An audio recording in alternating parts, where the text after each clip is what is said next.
Chapitre 22. Oracle sur la vallée des visions.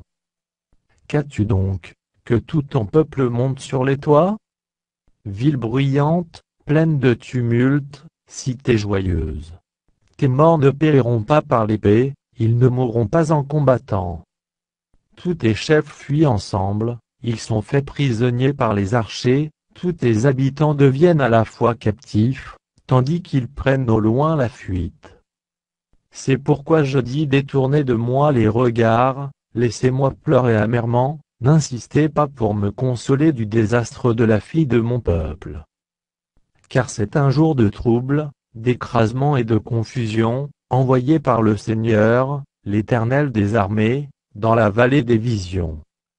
On démolit les murailles, et les cris de détresse retentissent vers la montagne.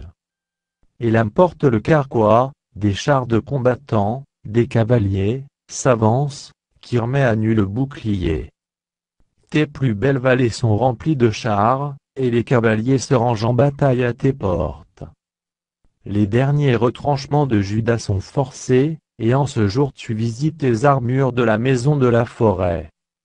Vous regardez les brèches nombreuses faites à la ville de David, et vous retenez les eaux de l'étang inférieur. Vous comptez les maisons de Jérusalem, et vous les abattez, pour fortifier la muraille. Vous faites un réservoir entre les deux murs, pour les eaux de l'ancien étang. Mais vous ne regardez pas vers celui qui a voulu ces choses, vous ne voyez pas celui qui les a préparées de loin. Le Seigneur, l'Éternel des armées, vous appelle en ce jour à pleurer, et à vous frapper la poitrine, à vous raser la tête et à ceindre le sac. Et voici de la gaieté et de la joie. On égorge des bœufs et l'on tue des brebis, on mange de la viande et l'on boit du vin, mangeons et buvons, car demain nous mourrons. L'Éternel des armées me l'a révélé, non, ce crime ne vous sera point pardonné que vous ne soyez morts, dit le Seigneur, l'Éternel des armées. Ainsi parle le Seigneur, l'Éternel des armées va vers ce courtisan, vers Shebna, gouverneur du palais. Qu'y a-t-il à toi ici, et qu'y as-tu ici, que tu creuses ici un sépulcre? Il se creuse un sépulcre sur la hauteur, il se taille une demeure dans le roc. Voici, l'Éternel te lancera d'un jet vigoureux. Il t'enveloppera comme une pelote.